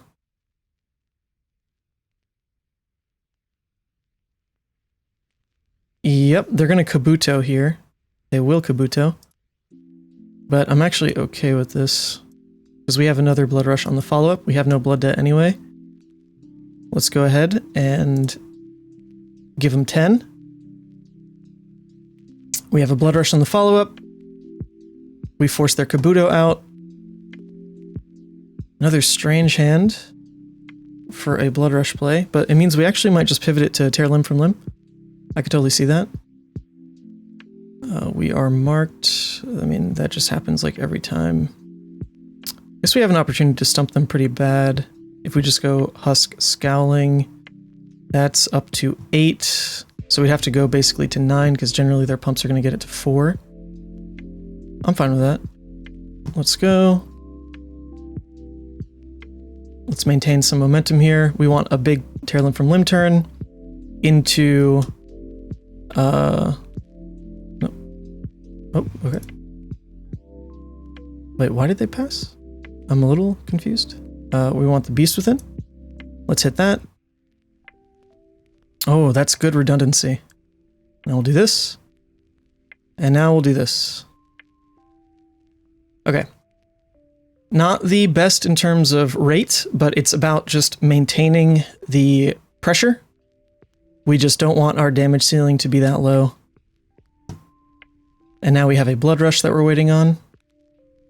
Well, we can just keep the full hand on the Bloodrush. I don't think it super matters. We could also block down with at least one card. If we block now, then they don't get a free swing in as well, so I think that's actually pretty relevant. Let's do this one. It's just like a little bit more of an advantage for us. Okay. We can't turn off blood debt with this, but it's fine. It's just about momentum. We want to keep the Beast Within index, so we'd rather attack with the Agile Windup.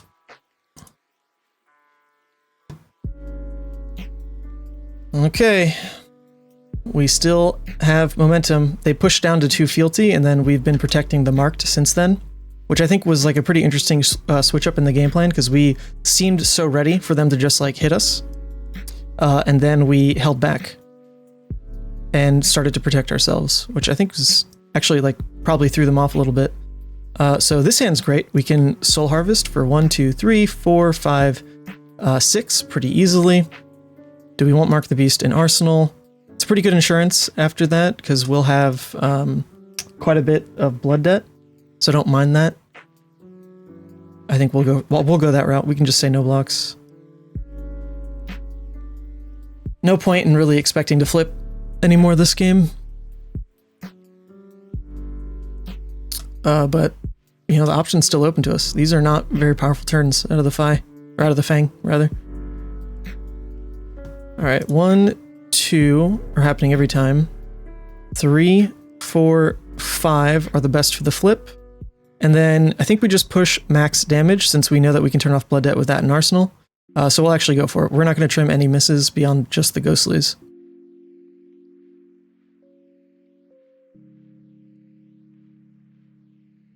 Okay, you better have some D-Rex. Yep, there's second loyalty, so they can draw a card now. A sync.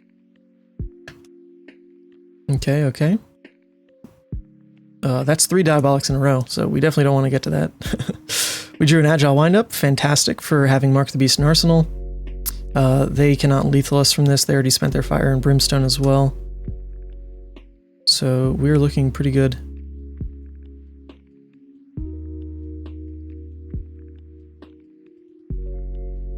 Our plan here is just no blocks, and then, yeah, return. What is this, provoke? Oh, this is actually totally fine. If it's double provoke, we're like a little unhappy with it. Oh, wait, oops, that's not the right one, sorry. Provoke us, I wanted to give the Graveling. There we go. Graveling, blocks, there we go. This one can hit us. They can pump it, we're not gonna die. When they pass turn, we're gonna get an agility. And then we are going to throw this with go again. They're gonna expect that we just have like a ghostly visit on return, because that's what it looks like to be on curve. But we have the Doomsday, which is pretty snazzy.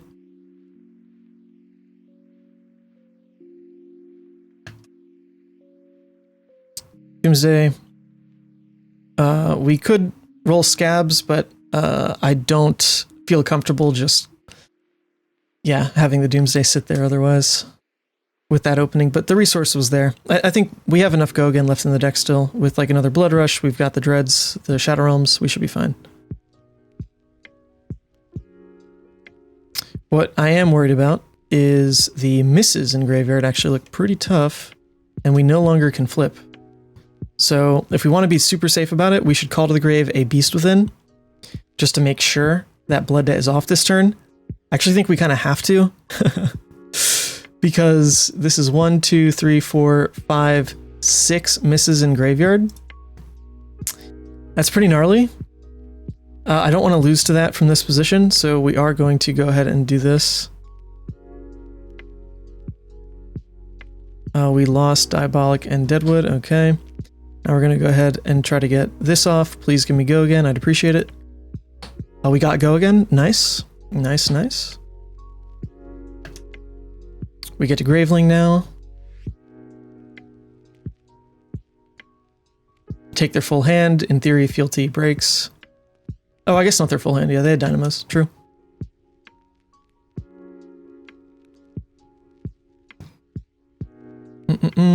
Alright, our turn can't really use this full hand, so we can go here.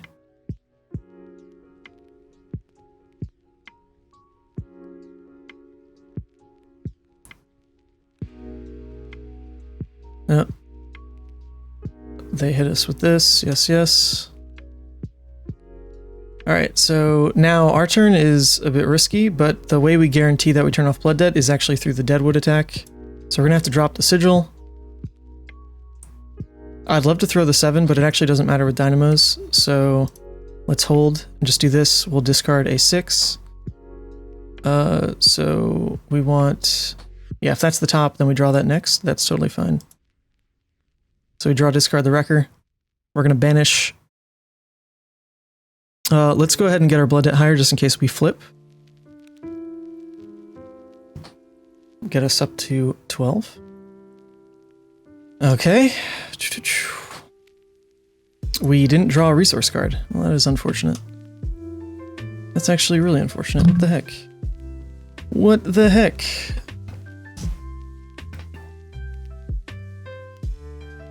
No resource card means it's actually going to be hard to close. I really was hoping for more. Maybe I should have switched the order where it was Dread Screamer that was draw discarded, so that would guarantee there's a blue in hand. But even so, we have a Sigil of Cycles to draw discard and hopefully like find a blue that way.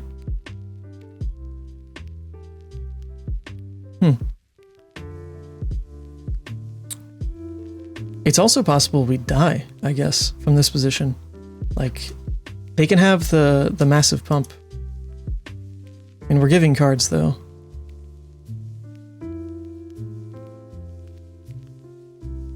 Yeah. Okay, come on. Sigil of Cycles. I need a blue, please.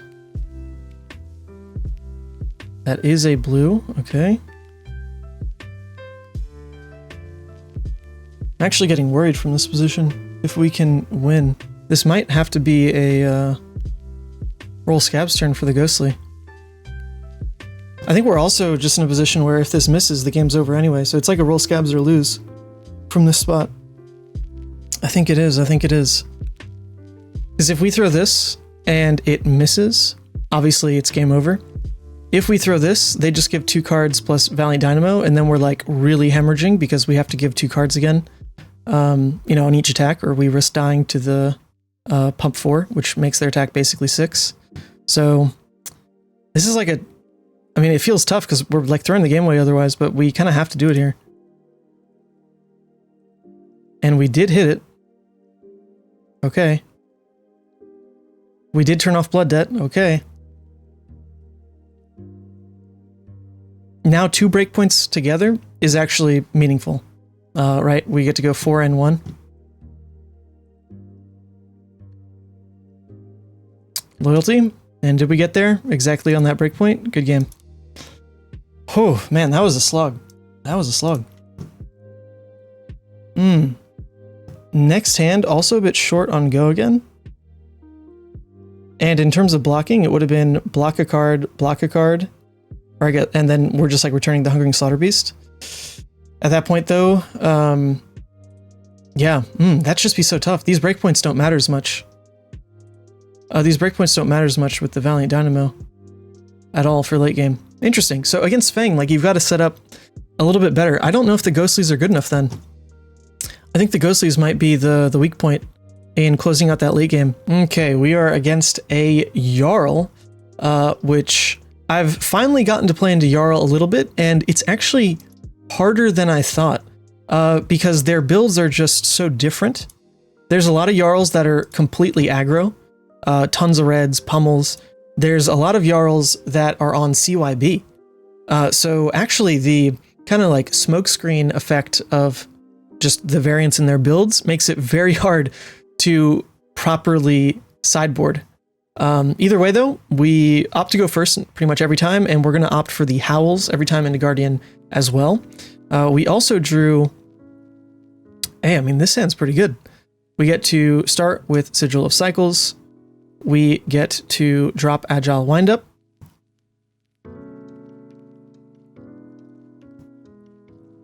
And we get to Arsenal Swing Big.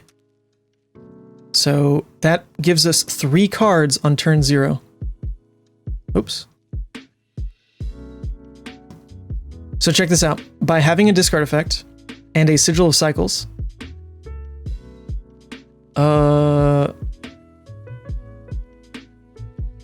wait, what? What are they targeting?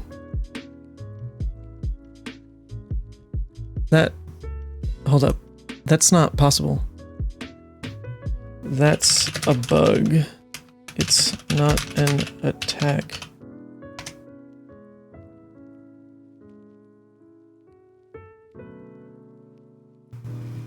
You shouldn't be able to cycle the Blizzard. You shouldn't be able to play it, right?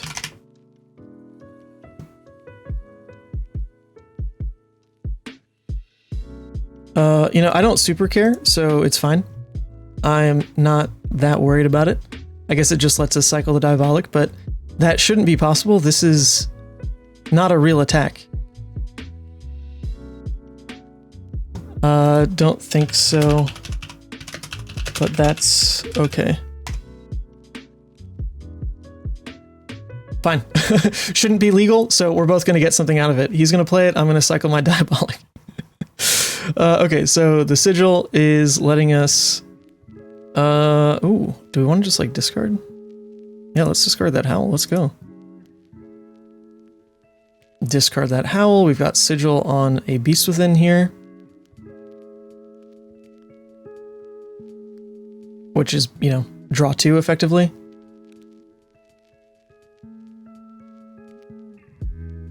Let's do that. Check out this synergy. Now Graveling is playable, right? We did lose another Sigil and a Tear. Oh, the Tear is something, that's for sure. But this hand is going to curve out pretty amazing, though. So we have the Agility. So actually, we shouldn't have led with the Swing Big. That's a bit of a throw, but I guess it does. That's like the attack we're guaranteed to play. The other attacks, I guess, aren't necessarily guaranteed, depending on if they like block with Stalagmite or something. So I will accept that perhaps it was not a misplay to lead with it. Perhaps not, perhaps not. Could still be.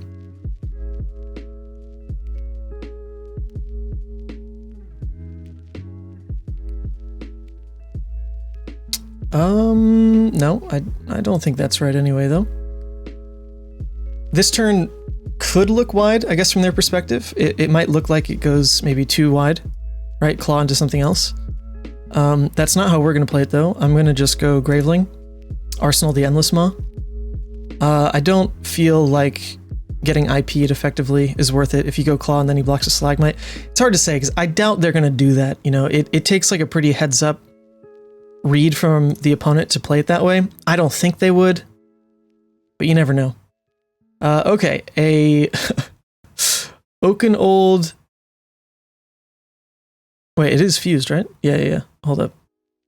An Oaken Old fused is pretty gnarly. We could give this up, but I actually don't think it matters that much. Like, we could give up Husk, but in all reality, if we block this way, we are left with the blue anyway for the Endless Maw. I think that's fine. I don't want to give up armor this early into all their ice effects. So we are guaranteed to have the blue. Let's just live with it. It's a good rate turn out of them, but, you know, it's Guardian, so we're hoping they don't get to do that back to back to back to back. This is a bit unfortunate on the banish. We wanted to hit either both or at least, you know, one of them. Howl, ideally. So they came at us with a 3-card 9. We come back with basically a 5-card 9. Is that right? 5-card 12 because we blocked the card. That's kind of funny. What's better, 3-card 9 or 5-card 9? I don't know. Okay. To get a grasp on a Guardian game is to really replay this as much as possible. So some targeted graveyard banish is going to be quite important. By having graveyard fill in our blue base, we lose some of the extra graveyard banish from our blue base that could have come from, for example, like Unworldly Bellows or Blue Dread Screamers. You'll notice like those just aren't in the deck. So that can get a bit weird. This hand. All right. I was going to say this hand plays... I guess it still does. Oh yeah, this is fine. He's just like fixing our curve for us. Look at that. It was going to look inefficient to do this. Now it looks correct. Although... Okay, this is good and bad. This is good and bad. I don't hate it.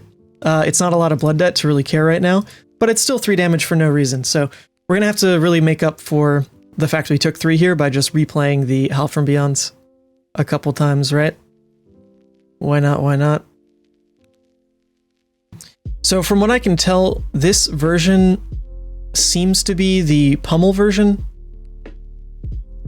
I think the Pummel version is like more of like the Redwood Hammer, like Earth Heavy build. So like Frost Fang Pummel, that's a real thing, right? So whenever they have 3 cards in Tunic, you got to be really careful. It doesn't look like the CYB version, but I could be wrong. I don't know too much about Jarl, to be honest. I just don't know that much. Okay, so this hand's pretty nice because we get to just Howl from Beyond into Mark the Beast, Arsenal Dread Screamer. That's going to push us towards a better turn later. Not a great turn right now, but you know, this is one of the choices you get to make. This yellow could block 3, or it could give us 3 damage and a graveyard fill. So the difference being like this card could be in graveyard, or this card could be in deck, and the Howl could be in graveyard. And right now, we actually really want the Howl in graveyard. It's not really doing anything else for our game plan. So we're gonna make this line. The card in deck is probably not super relevant, just because I doubt the game is going to play out that long, but it can be relevant if you go for like very high blood debt consumed flips. Then every card in deck actually matters a lot. Not necessarily because this card is powerful, but because it might protect you from banishing the other cards that you wanted to draw into. So small things to consider, because you know the damage rate is completely the same whether you block 3 or use it for 3 damage. It's just at this point, yeah, I think it was, oh, put a -1 on an equipment. Okay. I wonder what they pick. Probably Apex. Unless they want to break scab skins, that could be a thing. I guess we'll find out. They are going to put it on the Apex, yep. So on our turn, we actually have... Yeah, so we don't want to discard the Agile Windup because we're not sure how they use Stalagmite here, but we have some flexibility on how to play this next turn, because we can go like this. And then if they block with Stalagmite, we're just going to play the Hungering and Arsenal the Boneyard. If they don't, then we're just going to play the Howl into the Boneyard, Arsenal the Slaughter Beast as well. I guess the other option is forget about playing the Howl and just discard the Agile Windup. That's possible, but I don't think we really care about the agility as much as when we have the Howls in play already, because they tend to be like about break even for 3 damage. So we'll just play the Howl now. I mean, once again, depending on Stalagmite. I don't think they Stalagmite here. It's just like not... It's not good value for them, but you never know. You gotta play around it sometimes. Okay. They're going to Blizzard. Ah, okay. This is not something I thought about. So, yeah, okay, another reason to kind of hold back on that.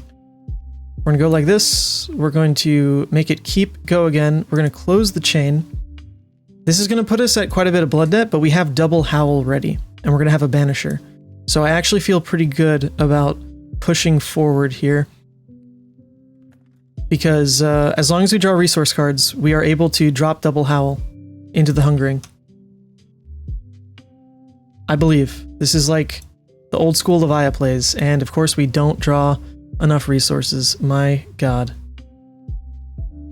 Oh, Levia, you had one job. You had one job, Levia. You had one job.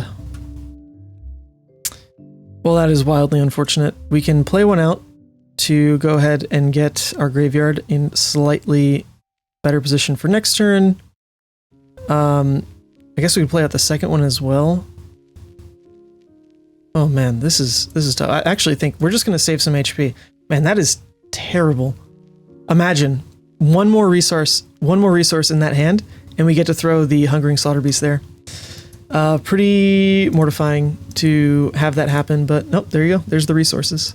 It's Levia for you sometimes. It's okay. It's okay.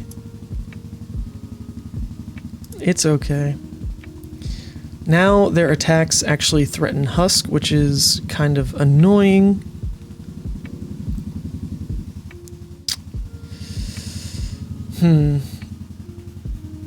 Yeah, we want to... I mean, I want to get greedy and just block with Apex, but the missed banish there would be absolutely devastating. I think we're going to go for it, though. Like, we're kind of on the ropes here, not going to lie. A Pummel destroys Husk, which is also terrifying. And it really could be a Pummel. So if I want to protect myself from that, I should block like this, which I know looks ridiculous, but then I only take 2 and Husk is alive. Oh, God. These positions are annoying. Okay. There's a Pummel. Okay, so we were correct. We do not lose Husk. Nice. So, that was something. But we might take blood debt here. I guess if we do, it's not the worst, right? If we do, it's not the worst. We don't. Okay. So from their position, they might block with Stalagmite now. Once again, it's a bit tough read on their side. We have a whole card.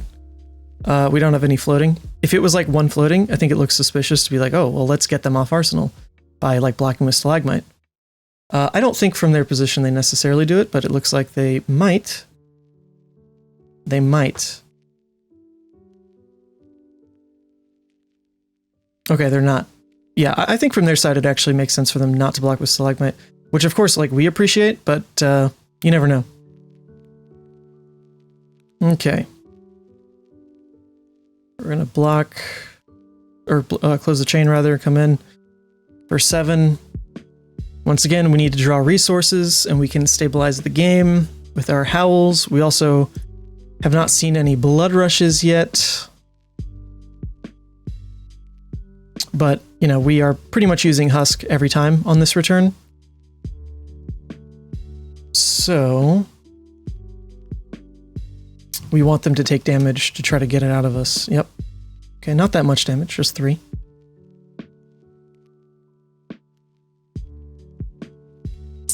And how do we draw? We draw pretty fine, pretty okay for the double howl route. Yeah, and we actually want to block with the Shadow Realm here as well. A bit tough if they give us a Frostbite though. Man, the open arm slot is actually pretty annoying. Pretty darn annoying. Looks like it doesn't matter. So we'll go ahead and give Husk then. Just cleanly covered here. This will keep a Banisher in Arsenal. We get to go double howl.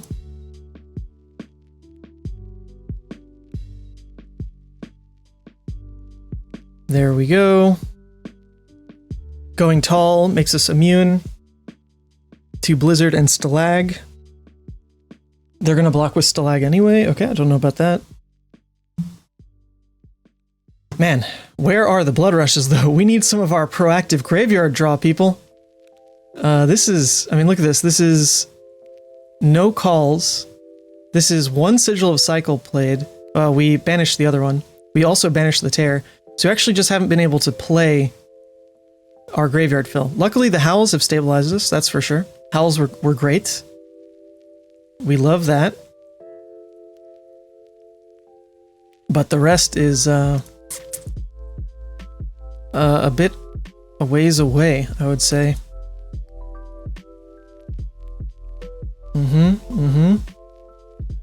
Okay, they are covering this up very well, but it took a bunch of cards from them. Here we go. This hand is nice. Oh, this hand is really nice, isn't it? How do we want to... thinking. How do we want to do this? So if we go Doomsday, Agile, Wind Up, that lets us play the Shadow Realm Horror. I mean, it would have Go Again anyway. So I guess we would want to... How open would we be to Blizzard or Stalag? We'd be pretty open. That's interesting. I think we still do it over playing Bloodrush? Ooh, I don't know. That's tough. That's tough. No, I think we just have to play the Bloodrush here. It's a little... I mean, it's just like an ideal time. We don't know if we're going to get to play the Bloodrush in some of these like future turns. There might be more disruption. We're like low on armor. Oh god, this hand is just terrible for trying to play Bloodrush, but we need to lead this way just in case Stalag or something, or Blizzard rather. We've at least gotten more damage through. Oof. Yeah, that's tough. That's tough. Knowing that we're drawing so many reds, it's very odd. Drawing a lot of reds. Alright, just don't have a Blizzard, and I'm happy. Because we can play through the rest of this. We want a card in Graveyard, so I'm just gonna do it this way. Card in Graveyard lets us guarantee that 1 Howl is enough to push us to 3. Our Doomsday's now at the bottom of the deck, though. I wonder if that was right. The problem is, like, we could go for the Doomsday line. It's just, like, completely dead to Blizzard. Like, Blizzard just destroys that line. Because it would have been discard Agile Windup on that turn. On our turn, play Doomsday. Then we're able to go Doomsday attack. And then at least guarantee that the Banish goes through, because we banish, like, the Hungering Slaughter Beast. But we just don't get to go too wide. Would have been interesting. Okay, we're safe once again with our Howl from Beyond lines. We're getting a little bit ahead on Graveyard, which is nice. We have one Dread. Okay. Yeah, this is all still fine. We didn't get block out of that. That's kind of sad. So now we have to just overpay like this. I mean, our hand still does this beautifully. We hit double Howl, beautiful. Hungering Slaughter Beast in Arsenal once again lets us play into it next turn.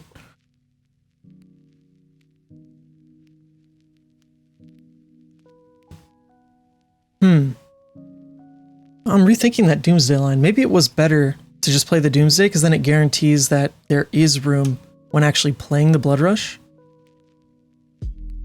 That's interesting. It's actually really interesting to think about. Because if I just play the Doomsday and lead with it, of course, then Frostbite, Slagmite won't trigger on the ally.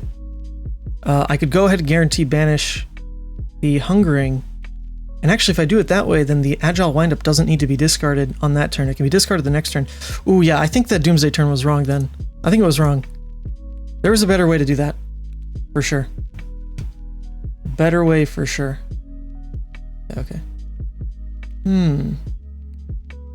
Okay, so Scabskins goes away, and we just live with it. I'm not blocking with anything here. Going down to 6. Goodbye, Scabbies. I mean, it fills the graveyard. I actually like that. Let's go here. Please don't mill a Bloodrush. Oh, close. It was close. That lets us put it in Arsenal pretty handily, I would think. Yeah. Wow, that's so funny. That's why you have to put your equipment in sleeves, people. It's because they can end up in graveyard. They absolutely can.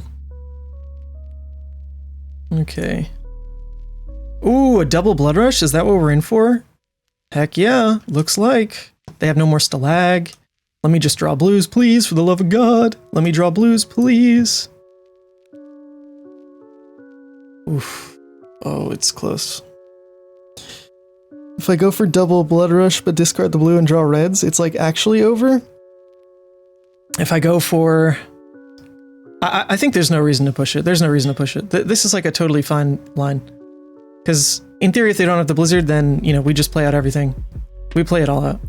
If they have the Blizzard, then, you know, we can still pay into it and then just have to flip redeemed. So, can we pay into it and flip redeemed? Yeah, we would. We would. Yeah, because it'd be Claw. Yeah. Because it would be Claw, which would leave us with 1 floating, which covers the Frostbite, and then they'd Blizzard and we pay 2 reds, and then we'd flip redeemed. Okay. Yeah, so this is the safer line. It is safer by a wide margin.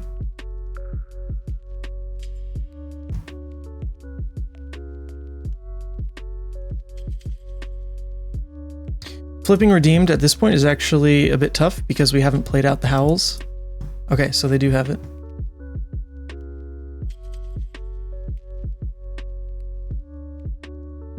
Yeah. Still fine though. Our hand is forced. And that is okay. We come in for 5. They're going to quick dodge again, and then we flip.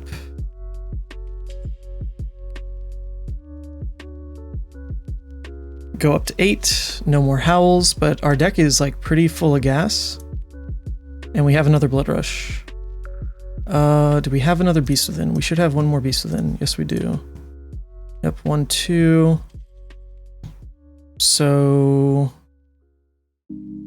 yeah, it should be fine to play out. Go ahead, grab it. Please don't kill me. We only took one, not bad. Now this means we can play out the sigil. We can play out... yeah, I guess the Bloodrush, because we have the Eye of Ophidia to craft it a little bit. I think it's fine. Yep, this is playable. Those draws are completely fine with me. Okay. A bit susceptible to Blizzard here, of course. But it would be their last one. Or are they out? No, they played one turn 0. Oh, they played the one turn 0. We're safe. Thank you for playing that Blizzard illegally, because now we know what's up.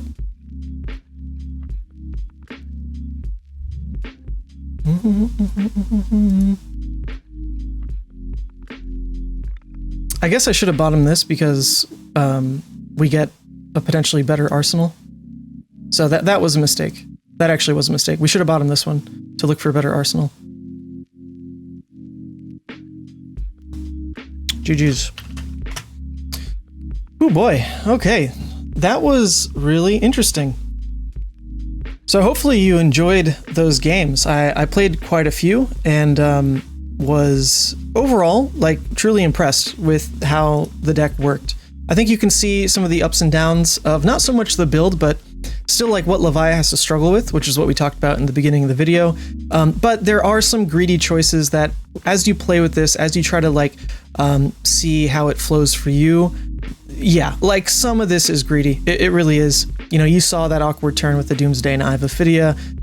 Maybe that just means you can't risk running them together. I think the reward is still sometimes there. You just kind of have to go for it. But like a blue Unworldly Bellow or something, maybe instead of the Eye, you know, trim down a Diabolic, the Eye, and a Tear, put in a playset of Unworldly Blues or something. That's probably totally doable. Maybe even like Dreads. Actually, Blue Dread should probably be in the list. It has a lot of synergy with stacking Deeper Evil and the Howl from Beyonds. So that's, you know, the kind of things that you should add to the list as you refine it. I was just in that discovery phase of, hold up, let's try to slam the blue base in this like very specific direction and push for 2 graveyard fill out of Call, Sigil, Tear, remove all the draw discards, and just see how it flows. And, you know, overall, very playable deck. Very playable deck. I think it's still a really hard deck to pilot, very punishing deck to pilot, but just enjoy that you're going to be playing this in a post-Viserai world. So with that, I'll see you in the next one.